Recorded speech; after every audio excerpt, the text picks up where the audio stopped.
Hi, Mike Young here, store manager, Bizarre Guitar, Reno, Nevada. And the next installment of my top 10 list. And I'm kind of cheating a little bit, and I'm actually tying this with the last Tama SLP.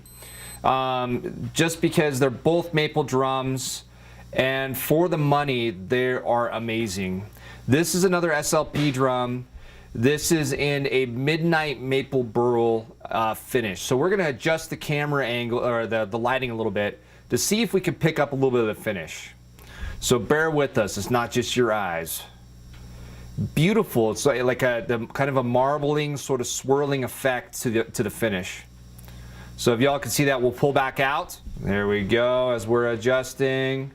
Boom, let's get back to the rest of the features. So we have the beautiful finish. We have black nickel hardware to go with it, so it kind of finishes it off being like this Ravenesque sort of snare drum. A Ravenesque snare drum.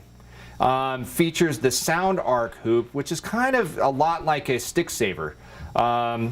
Very nice, good stick response, still allows enough rigidity to maintain the tuning.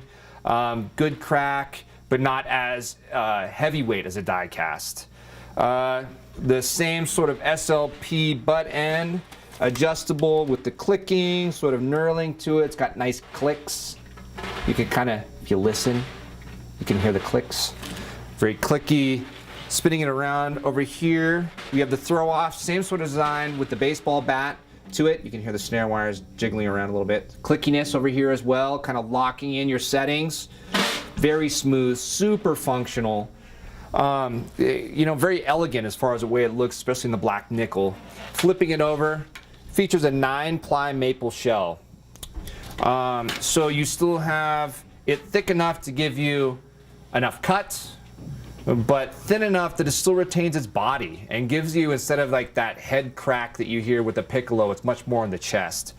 And also they kind of put on a 42 strand sort of snappy strainer, like a carbon steel sort of strainer to it.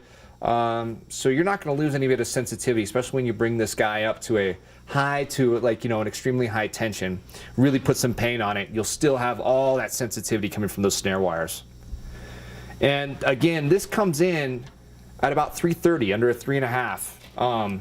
This is a lot of snare drum for the money. Tama really kind of knocked it out of the park with the SLP line. And this is why it's tied with the other one. We still have some other great snare drums to come. You can get them here at Bizarre Guitar.